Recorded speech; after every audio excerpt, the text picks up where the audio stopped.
Hello there ladies and gentlemen, I'm Paul TX14 Walsh and welcome to an all new pair of Ace in a Day gameplays for the arcade mode of War Thunder. In today's episode I shall be reviewing the Focke-Wulf 190C, a tier 4 battle rated 5.7 premium German fighter which was one of the two reward aircraft from the 2018 Festive Quest event. As always, started with the plane's history, we shall be covering the C variant of the Focke-Wulf 190 from its inception through to its cancellation as a proposed aircraft for the Luftwaffe. We begin thus. With the A variant of the Focke-Wulf 190 well established in service by the start of 1942, the majority of the plane's defects have been addressed on the production lines. Still, there was one significant defect which had not yet been resolved: the inadequate performance of the plane's BMW 801 air-cooled radial engine above 7,000 metres or 22,966 feet altitude. To resolve this issue, several solutions were proposed, started with the fitting of a GM1 nitrous oxide injection system to the 29th Focke-Wulf 190A0 airframe, redesignated Focke-Wulf 190V13.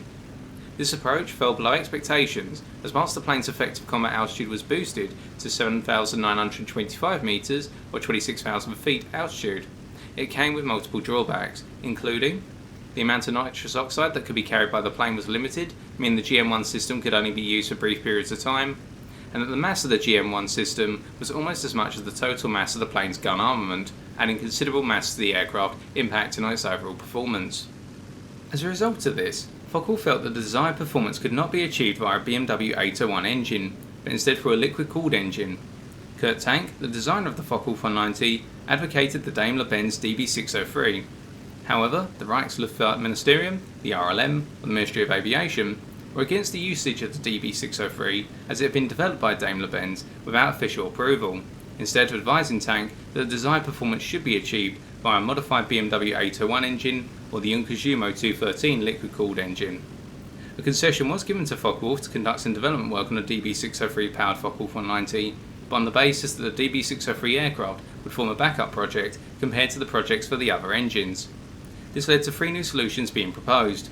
The first was the Focke-Wulf 190B, which would be a high-altitude fighter powered by a turbo-supercharged BMW 801 engine and feature both a pressurised cabin and an 11% larger gross wing area than the Focke-Wulf 190A. It would be armed with two 7.92mm MG17 machine guns in the engine cowling and two 20mm MG151 cannon as mounted in the wing roots. The second was the Focke-Wulf 190C, a high-altitude fighter which would be much like the B, but powered by a DB603 engine. And the third and final was the Focke-Wulf 190D, a medium altitude fighter which would be much like the original Focke-Wulf 190A design but feature a UMO 213A engine. The RLM strongly favoured the Focke-Wulf 190D proposal on the basis that the design's likeness to the Focke-Wulf 190A would allow the D to be swiftly moved into production with minimal disruption. Nonetheless, all three proposals were developed in parallel. Focusing on the DB603 proposal, the development of the C variant capitalised on the unavailability of the turbo supercharger for the BMW 801 engine, leading to the initial B series prototypes, Focke-Wulf 190V13 and Focke-Wulf 190V16, having their engine swapped for a DB603A0 1750 horsepower inverted V engine, albeit both lacked the turbo supercharger of this engine and the pressurised cabin. The C series prototype, the first of many, was to follow soon after in the form of Focke-Wulf 190V18. Although much like its predecessors, it initially lacked both the turbo supercharger and pressurised cabin. Little progress was to be made until Focke-Wulf 190V16 was transferred to Daimler-Benz's testing facility at Echterdingen on the 2nd of August 1942. Upon its arrival, its DB603A engine was swapped out for a pre-series 1750 horsepower DB603E engine, which featured an increased diameter supercharger and had the capability to use both the GM1 and methanol water 50 MW50 injection systems. Early trials saw V16 attain a top speed of 724 km/h or 450 mph at 7,000 metres or 22,966 feet altitude. A test conducted on the 28th of October 1942 saw the plane reach a maximum operating altitude of 12,000 metres or 39,370 feet. Yet by this point in time, the specification for the high-altitude fighter had been revised with a demand for a maximum operating altitude now of 14,021 metres, or 46,000 feet. This would only be achieved through the application of an exhaust-driven turbo supercharger and the addition of a pressurised cabin. Up to this point, two companies have been developing exhaust-driven turbo superchargers: Deutsche Versuchsanstalt für Luftfahrt, or DVL, and Hilf Motoren. In general, development of said turbo superchargers had proven troublesome, but by the last quarter of 1942, DBL's TK11 turbo supercharger, which was intended for altitudes up to 10,973 metres or 36,000 feet, had become available. Mounted eventually to Focke-Wulf 190 V18, now redesignated as V18U1, the prototype also saw its engine switch to a DB603G 1900 horsepower engine which drove a 4-bladed propeller. The pressurised cabin, on the other hand, arrived by the end of May 1943, as a result of testing conducted on 4 new Focke-Wulf 190 B-Series prototypes.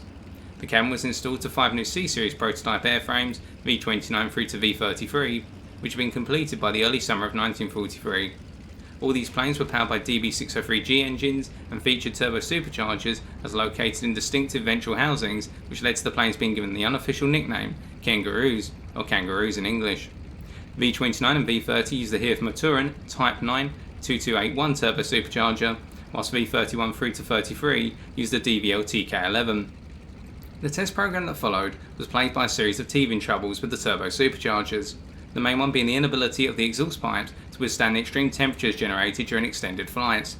Due to this, RLM concluded that the turbo superchargers were a long way from having the reliability needed for operational service, and took the decision by the autumn of 1943 to terminate the Focke-Wulf 190C proposal. As a result, the Focke-Wulf 190C was to never progress beyond the prototype stage. And so, with our historical review concluded, let's take a look at how the Focke-Wulf 190C handles in the skies of War Thunder Arcade. Our first gameplay for today is brought to you from the ground strike map Guiana Highlands. For this we'll be using the following setup. Stealth belts for our machine guns, noting that whilst they do not form the core component of our firepower, they can be used every so often when we exhaust our 20mm cannon ammunition to finish off a wounded foe, or alternatively soften up a target for when we've reloaded, and the stealth belts in my experience are the most powerful out of those available. As for our cannon, we are taking the air target belts due to their large concentration of high explosive and century mining shot shells, which will absolutely rip foes out of the sky upon impact.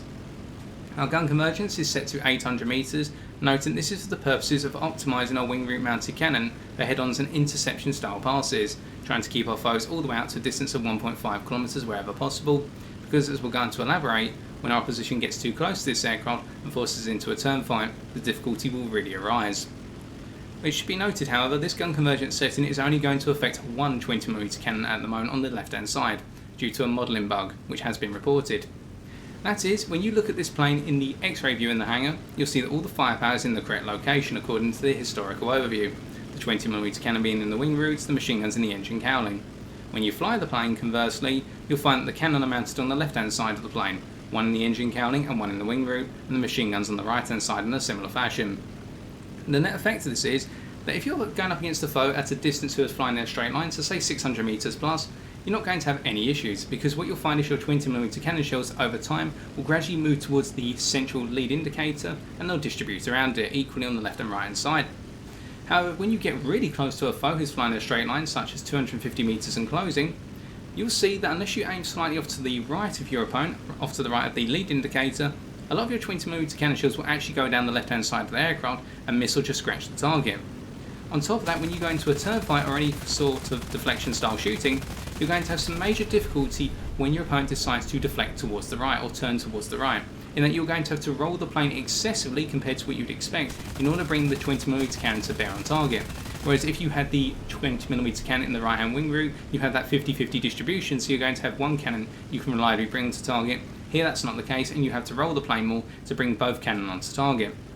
Whereas if they start to deflect towards the left or turn towards the left, then it's much easier for you to hit the target because they're deflecting into your 20mm cannon shells. So it's something to keep in mind in terms of the reliability of getting results with this aircraft. Sometimes it's not just down to your aim, but also the fact the firepower at the moment is not modelled correctly. As I said, it's already been reported and hopefully a fix is on its way.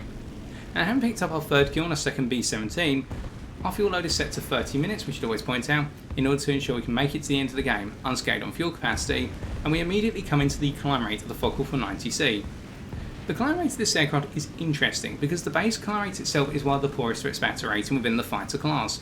To give you a comparison, if it's a race to 5,000 metres altitude, by the time this plane gets to 4,000 metres altitude, you'll already find that the best climbing planes at the battle rating, such as the Messerschmitt 109 G14, will be at 5,000 metres altitude.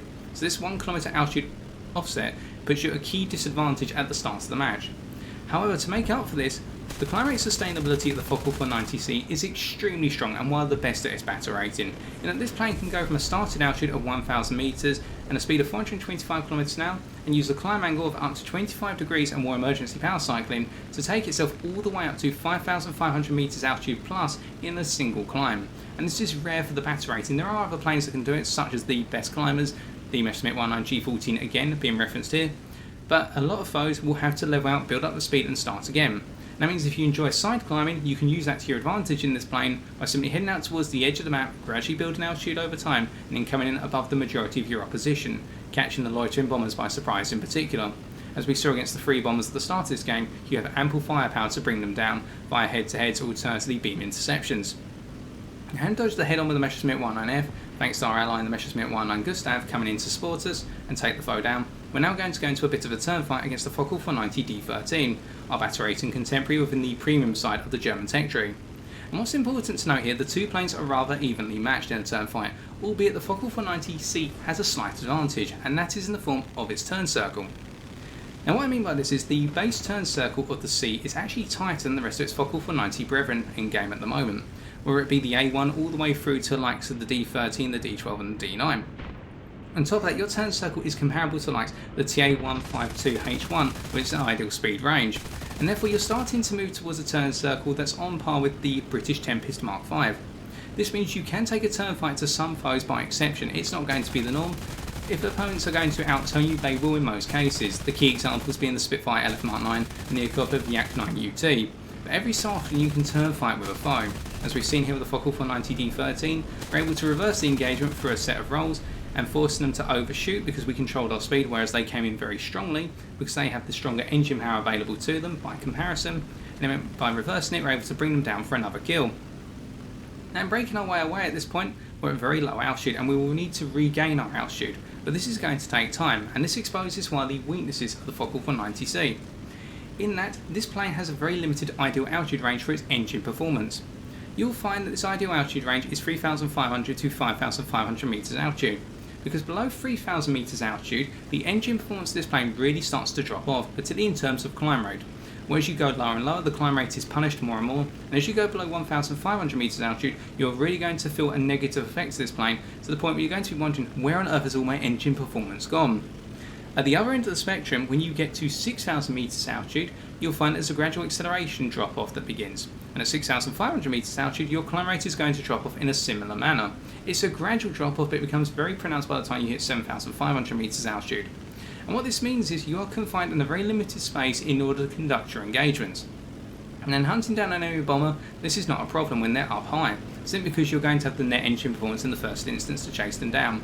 But if you're looking to bring down an enemy fighter or an enemy interceptor, that's where the difficulty really comes in the fact that it's going to take a lot of time for you to go after these foes outside of your ideal altitude range. You saw how long it took us to drift over towards the P26 AP shooter there to pick up our 8s in a day. That's just one example of many that I can demonstrate or talk about. This means that whenever you're not playing within your ideal altitude range, you're going to find that this plane is really going to be playing against itself, and you need to start thinking well in advance of how you want to play out your engagements. And even when you engage foes within your ideal altitude range, what you also have to think about is, when do I want to go outside of my ideal altitude range? Do I want to drop out of it? Do I want to break away from the engagement? This brings us on to another issue with this plane in terms of breaking away from engagements, and that is the acceleration in general of this aircraft is not very strong either. In a straight line, you'll find that you'll go from your stall speed of 140 km an hour, which is average for the battle rating, all the way up to 375 km an hour at a gradual rate, and it's not exceptional, and it's actually towards the lower end, once again, of the battle rating spectrum. And then there's a gradual drop off in terms of building up speed, which becomes more and more pronounced as you go above 400 km an hour. With War Emergency Power active, you'll accelerate fast to 475 km an hour, and then there is a fast drop off on the plane, making it very difficult to get to speeds in excess of 500 km an hour. Even when you start to go to altitudes in excess of 4,000 metres, this issue still persists and means that this plane is going to fall behind a good amount of its competition in a straight line race. Now going into a dive, this issue only becomes more pronounced. And now what you'll find is this plane takes a long period of time to accelerate in a dive to 700 km an hour, and then it gradually drops off in terms of acceleration pace, making it difficult to achieve in excess of 825 km an hour. And your maximum dive speed is not too good either, it's below average at 923 km an hour. So this plane is rather slow compared to what it's going to be facing. And that's why when you get caught up in an engagement with a foe who's coming with a lot of speed or is turn fighting with you and you decide to break away, knowing when to break away is going to be very difficult at first, simply because you do not have the pace to just simply say, right, I want to leave this engagement and off I go. A lot of foes who you'll find perhaps came into the engagement with a weaker energy state than yourself, so a bit less speed, will actually be able to hold onto your tail for a considerable period of time. This can lead to you being shot down or crippled just as you're about to get away from the engagement, something I can attest to time and time again. So instead, you really need to think ahead whenever you go into an engagement. When is my ideal situation to get away? How long is it before I can no longer get away from the engagement? And you'll see that's why I'm playing very passively, in the fact that I'm not trying to go for every single engagement I can see available to me. Because these opportunities are not necessarily strong opportunities. In fact, they're opportunities which, if I seize them for a very brief period of time, I may get good results out of, but every so often I've really got to capitalise on the situations around me and just see what I can do.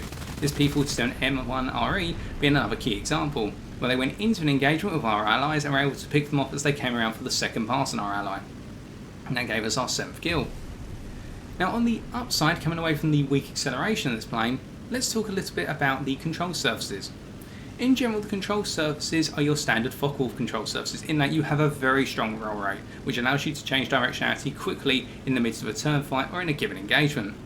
Your rudder is moderate, you've got quite a wide flat rudder turn circle like the other Focke-Wulf 190s. You can use it to buff your turns, but again, this is not going to make you a brilliant turn fighter by any means, because as soon as your foes start to bring in their rudders, it means they're going to be able to achieve this parity in benefiting the aircraft's performance, and you'll still fall behind in the turn fight engagement. But do keep in mind the rudder has decent performance to the point that hammerheads and that will take time, again you can conduct them. The elevator, however, is heavy, which leads to a wide loop circle and means you need to start your loop at 315 km/h or higher, otherwise you're going to stall mid-loop. When you look at these control surfaces and go into higher and higher speeds, things actually start to look rather nice.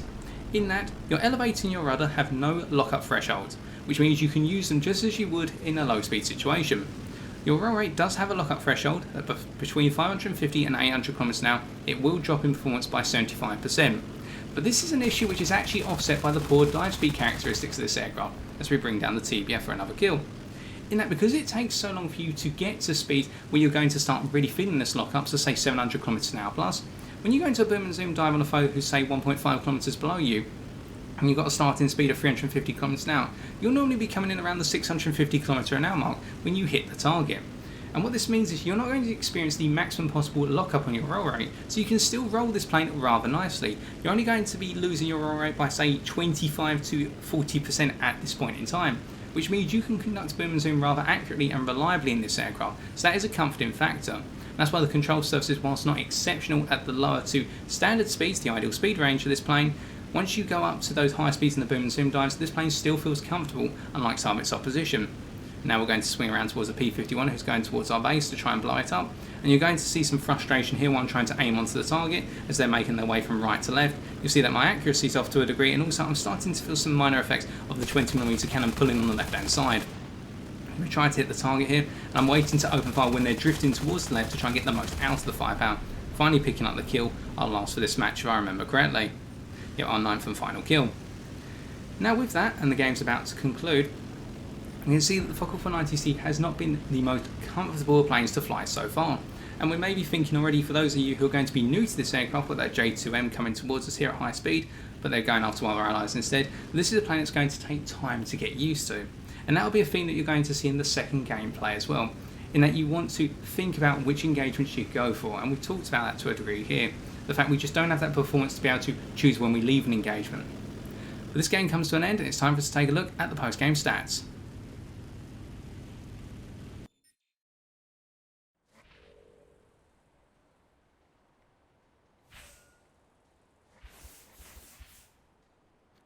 By deploying our Focke-Wulf 190C primarily in an interceptor role for this first gameplay, where it be loitering up on high to bring down the enemy bombers making their way towards our bases, alternatively flying down low and cutting the paths of enemy fighters that try to engage our allies, alternatively those enemy aircraft that were trying to take out our ground units and bases, we're able to net ourselves 9 kills, bringing around 32,237 silver lions and 6,625 research points to our account. We also got to see how by exception the Focke-Wulf 190C can occasionally turn fight opponents due to its slightly tighter turn circle compared to the rest of its Focke-Wulf 190 brethren. But the number of opponents this is going to work against will be limited, and you can extend that list to the heavy fighters you encounter, such as the F-82E twin Mustang. but again, this is the exception and not the norm. And this brings us on to the difficulty that this plane does have in terms of allowing its opponents to get close, in that as we elaborate in terms of pace, this plane lacks overall pace in acceleration. Whether it be in a straight line or in a dive, this plane is not going to be able to build up a lot of speed in either situation compared to a good number of its battle rating adversaries, and that means that once it's in an engagement, it's effectively locked into that engagement until either the opposition goes down by the Focke-Wulf 190C's hands or that of its allies, or alternatively this plane goes down instead. So you need to be very picky as a Focke-Wulf 190C pilot in which engagements you go for, as otherwise it's going to prove your undoing very quickly. Now our second gameplay is going to focus on us deploying this plane in a boom and zoom style of play, as it's going to be airfield domination and there's going to be a lower number of bombers available. But at the same time you'll again see how we have to take an opportunistic approach, realising what can be done and what cannot be done with the capabilities we have available. Let's get to it. Our final gameplay for today then takes place in the airfield domination map Hurtgen, using the same setup as before, albeit we changed the camouflage pattern to the one that comes standard with the plane, rather than the non-standard tricolour camouflage that you saw in the first game, that you could unlock as part of the festive quest. Our opening approach is going to be the same as before. Use the highly sustainable climb rate on this plane in order to gradually gain altitude and see what we encounter up on high. The ideal situation would be that there's no aggressors up on high, i.e. enemy fighters or interceptors, and we can just make our way over enemy territory and start to conduct boom and zoom. The alternative will be that we have to go up against a number of foes and we'll see what we can do to deal with them on a one-by-one basis as and where appropriate. Now the reason I say a one-by-one basis is because this plane in general, when we look at energy retention, is a mixed picture, and what this can lead to, alongside the ability to build up speed for its acceleration in a dive or a straight line, is the fact that you're going to get caught out in situations where multiple successive engagements will bleed you of energy and you will not have the ability to build up your energy enough to go into the next engagement with the plane at its maximum or towards its maximum performance capabilities. So whereas before we talked about acceleration saying it was generally poor, now when we come on to energy retention, the mixed bag is as follows. In a straight line, so when you come out of a dive, say at 500 metres, and you fly in a straight line, you'll find that this plane bleeds its speed rather rapidly, and it's below average to the point that it will start to hold onto its speed at a threshold of 510 km an hour. This could make it extremely difficult for you to run away from your pursuers, and here we've seen a battle rating 6.0 game. Previously we saw a battle rating 5.7 game. Think about if we're in a battle rating 6.3 or 6.7 match and we're going up against the likes of the early jets or the top tier props. The deficit you're going to experience in this regard is starting to become massive, in that opponents will simply just be able to chase you down. And you are going to see that to an extent in a minute when we do some boom and zoom. In the middle ground you have the vertical energy retention of this plane, which is average and enables you to conduct short to medium distance boom and zoom. In that if you start off at 4,000 metres altitude and a speed of 300 km an hour, you'll be able to on engine power alone go for a 1,500 metre dive and regain all of the altitude that you've lost and return to that starting speed state. When war emergency power thrown in, you can keep this threshold up to 2,000 metres. And in the horizontal, you have strong energy retention, where you'll bleed your speed at a dedicated turn with no flaps active until 365 km an hour, and with landing flaps active, which are your ideal situation here because you have no combat flaps, you'll be bleeding your speed down to 260 km an hour. But coming in with regards to this engagement you're seeing now, we're going into a 1 versus 1 with Messerschmitt 19K4. And you note that when we did our snap back towards them, that encouraged them to come in towards us because we don't have the ability to get away anymore, we got too close. So instead we're going to use our roll rate here in order to force them to miss their shots and cause them to overshoot. Now as they break back up to altitude, we're going to follow them through the combination of our strong horizontal energy retention and our average vertical energy retention. Now the K4 has the stronger climb rate and has good energy retention on its own, but at the same time note how we're able to follow them for an extended period of time. And whilst we're not able to get a clear shot at first because they're waggling all over the sky, as they try to cut over the top of us, we're still able to follow them for long enough to bring them down for our first kill. And just before we went into a stall, and their ally in the Messerschmitt 19 is now coming over, but because of the distance between us, i.e. 2 km plus, we're able to start diving and get away. They can no longer pick on us because we've caused that to be a 1 versus 1 engagement and an isolated engagement, and that comes back to the preceding point. In that if we can get our engagements on a 1 versus 1, we can get the most out of this plane's performance capabilities and we won't feel rushed into the next engagement. We can feel more comfortable. Now we're just going to wait to see what our opponent then, the 109, decides to do. Are they going to come for us, loiter over the top of us, or look to targets elsewhere, as we just gradually build up some speed and altitude over time here. Now going back to the energy retention concept, because you lack combat flaps and you have to use your landing flaps to tighten your turn circle outside of using the rudder as well, I would strongly advocate that you only use your landing flaps in a limited regard. If you decide to commit to using your landing flaps for an excessive period of time, what you'll find is that by doing so, you'll put yourself in a difficult situation. because as you go below 300 kilometers an hour, your elevator starts to become heavier. And in return, this means that your turn circle starts to widen. You take away your ability to conduct loops, as mentioned in the first gameplay, with the loop start speed of 315 km an hour plus. And when you go below 200 km an hour, you'll start to experience stall effects in this plane, despite your stall speed being 140 km an hour, as mentioned previously. So you need to be wary of how much you resort to those landing flaps in order to improve your turn circle, because this plane is not naturally a turn fighter either. So using the landing flaps sparingly will help you out, but remember what you can and cannot do. Now, 109 climbing up underneath us at this point to go after our friendly 109, we decide we're going to cut down and potentially go to cut them down via boom and zoom pass, get involved in the fight once again. But in return, what they're going to do, they recognise this and they're actually going to point their nose up towards us to force a last minute head on, and we'll just simply roll out of the way of it because our ally is gradually gaining ground on the 109, and by us getting involved here, what it means is we turn their attention away from our ally and give them the opportunity to bring them down. Here comes the head, we snap out of the way and our ally rips them out of the sky. Now, having dealt with that and with the opposition up on high being quelled, what it means is we can start to go into our boom and zoom strikes at this point. Now, when I say using this plane in boom and zoom, I have to point out that this again comes with a number of constraints. We've already talked about the energy retention. In a straight line it's below average, in a vertical it's average. The difficulty here is with an Airfield Domination game, when you go into boom and zoom strikes, you have to make a choice. You either decide to brake back up to altitude, or alternatively you decide to fly out straight, cut through the middle of the battlefield, and just trying to pick off multiple foes, and then eventually finish off by getting back to friendly territory. Either way you cut it, you have to be aware of the fact that you lack the acceleration in the first instance when you go into a dive in order to build up a huge speed gap between you and the opponent you're bouncing, or anyone who's just flying down low. The second item is, because you lose the ability to retain a lot of speed coming out of that dive because of the poor straight line energy retention, you need to be wary of those foes who could potentially bounce you by simply just flying in a straight line near you. And they can choose to latch onto you because they'll have the better straight line acceleration, and that offsets your weak straight line energy retention. Now, we dive down this F8F-1 Bearcat here, and you're going to see a prime example of it. Look at the speed we're coming down them at, 775 km an hour. Other planes would be coming in at roughly 800 to 850 km an hour at this point. So already, as we continue to follow them here, note how we're not getting too much closer to their plane, simply because we haven't got the ability to build up that much speed. So this is nice for us because it means we can sit naturally on their 6. It's working to our advantage. But note we are being shot at right now by at least one source directly behind, as we finally finish off the F8F-1 here.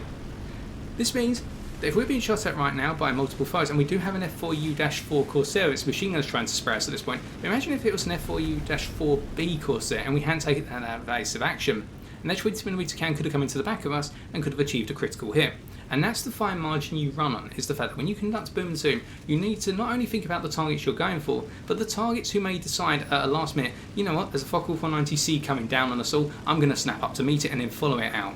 Because they can do so successfully, and time again I've found in this plane, I've been caught off guard by that, and as I'm cutting my way through the middle of the map and picking up 1 or 2 kills, in reverse of that, I end up getting shot down or taking critical damage, and my pilot gets wounded as I'm making my way out, simply because I didn't anticipate.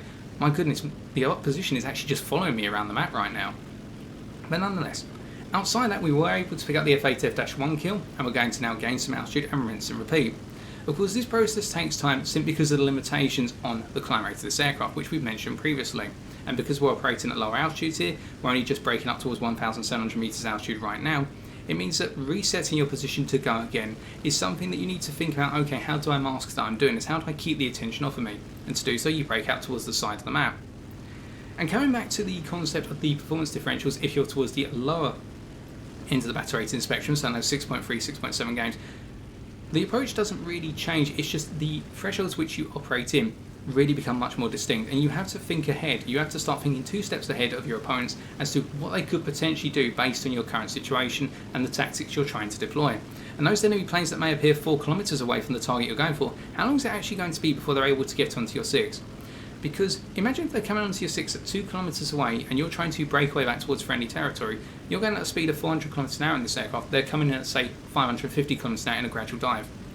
You're not able to build that much speed because of limitations on your performance, whereas they continue to build speed. And it may be the case that your allies are only 5 kilometers away, but by the time you're 3 kilometers away from your allies, you've got an enemy Griffin Spitfire, for example, hot on your 6, or a P-80 Shooting Star. And that's where the frustration really comes in this plane, as I'm getting used to, in the fact that I had to respect the fact that a lot of my time, when going into engagements, I only had a limited period of time before I had to break away. Alternatively, I had to be ready to get caught up in an engagement that I didn't originally want to fly in. And therefore I ended up in a situation whereby furballs would develop around me simply because I'd end up starting engagement with multiple enemies as I'm making my way across. Nonetheless, diving down now towards the F82E Twin Mustang via another boom and zoom approach, again we're going to see how painfully sly it is to build up speed on foes, and we're rather grateful for the cloud layer which gives us the ability to mask our attack position. This F82E Twin Mustang is probably not aware of us incoming, and so the P47D here is probably not aware of us either.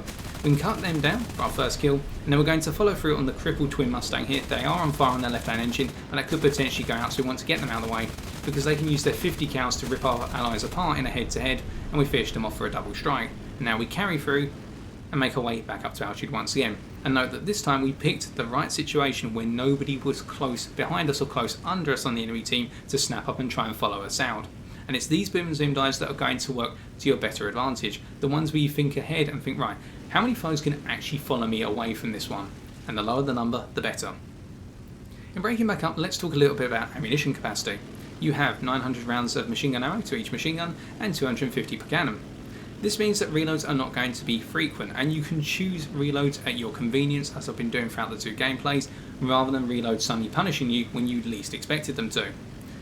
This is a comfort factor in the fact that you can afford to throw a lot of ammunition downwind, miss the target and still have ammunition to spare, and you saw that in the dogfight against the Messerschmitt 19K4. We missed a ton of ammunition but we could still keep on firing, and this is a trait that's carried through from the preceding Focke-Wulf line.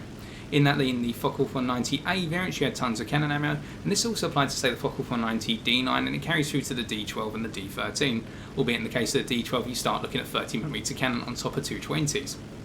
As we make our way up to altitude at this point, it is worth us now coming to what do I feel about this plane compared to the other Focke-Wulfs that are available. If anything, I would actually argue that this plane is bridging a gap somewhat. If we forget its battle rating for a couple of seconds and just talk about its characteristics, it feels as though that this plane is a middle ground between the late Focke-Wulf 190 Anton variants, so the A8, and then the F8, which is the ground attacker based off of it. And then when you're looking towards the D9 and the D12, this plane is pushing more towards that medium to high altitude performance which the Anton variants lack, but in return you sacrifice some of your firepower in the outboards of the wings, and in return what you're getting is that performance advantage. Now of course here we haven't got a performance advantage as such, as we rip apart that Focke-Wulf 190A for another kill, but instead we just see that we're in this middle ground of, well, we're neither there or neither. In that we don't have the ability to outperform most of our opponents with regards to any of our characteristics, but we have enough to get us through the engagements if we play it right. And that's something in the way that we did find with the Focke-Wulf 190 Antons through the multiple reviews on this channel. They had tons of firepower, but they didn't really have too much else going for them other than that wonderful roll rate, which allowed you to change directionality on the fly very nicely. Which meant that you use your firepower to rip opponents out of the sky, but in return you never want to overcommit to engagements or find yourself in a situation where you haven't got the ability to choose how it plays out as a 1 versus 1, or it plays out as a multiple versus 1, or just a succession of engagements, and seizing on those opportunities as we did there against the Spitfire. And just bringing the firepower down on foes who are unaware of your presence as we pick up our 6th kill. Whereas as you move into the world of the Dora Focke-Wulf, so the D9, the D12 and the D13, you find that because you've got that greater power from the Unkajima engines, you have the ability to be a bit more aggressive. You can start to look at this climbing sprinting. You can start to think about, okay, I want to keep my opponents under a lot of pressure here. I can start to trap them outside their spawn. And that all adds together as one big picture of this sort of evolution of the plane from one that's firepower centric and opportunistic to one that's more dominant in a way, albeit not as dominant in terms of dogfighting capabilities as the Messerschmitts and the German tech tree. I think you get the picture of where we're going towards here. And the Focke-Wulf 190C just sits in this middle ground of, okay, I'm neither there nor neither. I haven't got the performance to be able to challenge most of my opposition as such, but I have all the capabilities there to be that medium to high altitude fighter, which can deliver some results. In terms of ideal speed range, the final bit I actually want to come on to, 350 to 500 km an hour, keeping in mind that because the elevator is becoming heavier below 300 km an hour, you never want to go there because your turn circle is widening. The stall effects at 200 km an hour, as mentioned previously, will handle in as well. But that's the end of the game, it's time to take a look at the post-game stats.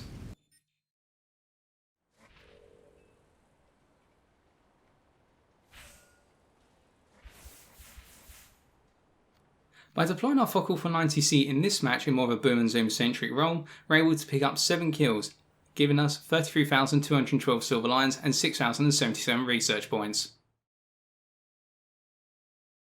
When facing the Focke-Wulf 190C in a one-on-one engagement, I can recommend 1 or 2 approaches to defeating this aircraft. The first is focused on turb fighting, whereby the below average turn circle the Focke-Wulf 190C will instantly put it at a disadvantage against a large portion of its competition, past some of the heavy fighters it can face, such as the F82E Twin Mustang. Even with the application of rudder, the Focke-Wulf 190C will still find itself falling behind opponents such as the F4U-4B Corsair and the LA9. Moreover, once the Focke-Wulf 190C is caught in a turn fight, it will struggle to get away due to its average straight line acceleration at best and poor dive acceleration, allowing you to keep hounding the aircraft until it goes down. However, one should be wary of the Focke-Wulf 190C's very high roll rate, which will enable it to switch direction easily and force opponents to overshoot via a set of scissors. Where possible, you should seek to manage your speed within the turn fight to avoid getting too close to the Focke-Wulf 190C6. Additionally, its strong energy retention in the horizontal will enable the plane to retain its overall performance in the turn fight for an extended period of time. This gives the Focke-Wulf 190C's pilot the option to use a climbing spiral against you if your energy state is poor, causing you to stall out in their wake. The second is to use the Focke-Wulf 190C's weak climb rate and average vertical energy retention to your advantage by attacking the plane for a series of boom and zoom strikes. From the outset, you'll typically be able to outclimb the Focke-Wulf 190C to higher altitudes by a significant margin, especially in planes such as the Messerschmitt Bf109 G14AS, the Italian Messerschmitt. Following this, you can choose when to dive on the Focke-Wulf 190C and normally get within firing range before they can retreat to their allies due to the plane's poor dive acceleration. Upon making your pass, zoom climbing back up to altitude with your vertical energy retention, which will at least equal that of the Focke-Wulf 190C, will see you return to the safety of a high altitude perch. If the Focke-Wulf 190C chooses to follow you, the duration of their pursuit will be limited and normally see them push dangerously close to a stall if they do not end their pursuit early. Yet in such an engagement, one should be wary that the poor dive acceleration of the Focke-Wulf 190C works to the plane's advantage in allowing it to retain its roll rate for a longer period in a dive. As a result, its pilot may try to use their roll rate, much like in the turn fighting scenario, to switch the directionality of the dive and force you to overshoot into their gun sight. To wrap up, let's first recap the strengths and weaknesses of the Focke-Wulf 190C. Its main strengths are: Number 1. Highly sustainable climb rate. Whilst its base climb rate is poor, the way the Focke-Wulf 190C can sustain its climb at 25 degrees through web cycling gives the plane phenomenal climbing potential in the long term. This makes the plane an ideal side climber, which can gradually creep above 5,000 metres altitude and catch its opponents by surprise. Number 2. High roll rate. Near the top of its battle rating range, the Focke-Wulf 190C's roll rate allows it to quickly change direction. This can prove critical when trying to get a shot on, or evade a shot from, a foe. Moreover, its poor lockup in a high-speed dive is mitigated by the plane's poor dive speed acceleration, giving the plane decent boom and zoom potential. And number 3. Positive altitude stall. Whilst not demonstrated over the course of today's gameplays, whereas many planes in its battle rating range will need to put their noses down to recover from a stall, the Focke-Wulf 190C does not and can prop hang with its nose at an angle of 15 to 25 degrees. Although this does mean stall recovery takes a considerable period of time, it also means you'll continue to gain altitude as you recover. As for its key weaknesses, Number 1. Subpar in general. The overall performance of the Focke-Wulf 190C will feel below average for its battle rating. Whilst the plane can execute certain roles, i.e. boom and zoom, interceptor, well, it should be noted that there are a number of other planes available, examples including the J2M5, the Focke-Wulf 190 D12 and D13, which can execute these roles just as well if not better. And number 2, limited ideal altitude range. With the plane's engine performance weakening below 3,000 metres and above 6,000 metres, the Focke-Wulf 190C's ideal altitude range of 3,500 to 5,500 metres lacks the flexibility of some of the plane's contemporaries, an example being the Tempest Mark V, limiting the number of engagements where the plane will be performing at its maximum. As for my final opinion of the aircraft, when considered in isolation, the Focke-Wulf 190C proves to be a competent high-altitude fighter that enjoys being used for boom and zoom and interception-style attacks, bridging the gap between the late A and D subvariants of the Focke-Wulf 190 to an extent. However, when compared to its battle rating contemporaries, the Focke-Wulf 190C will normally feel some way behind its competition, if not completely outclassed. As a result, this plane will require a pilot who is patient, knowing when to capitalise on the opportunities presented to them. Otherwise, for the uninitiated, flying this plane may prove to be a problematic proposal. With that is all I've got time for today. For my next review in 2 weeks' time, i.e. Sunday the 10th of February 2019, I intend to review either Number 1, the MB152C1, the Tier 2 battle rating 2.3 French premium fighter, or Number 2, the F2A-1 Buffalo, a Tier 1 battle rating 2.0 American fighter. Which of these two aircraft I review is entirely up to you. You can cast your vote by using the hyperlink in the description of this video. Polling will close at 1200 hours GMT on Sunday the 3rd of February 2019. But as always, I've been TX141. If you have enjoyed this video, why not leave a like, comment or subscribe for future War Thunder videos on my channel. And until next time, ladies and gentlemen, as always, take care and good luck in the skies.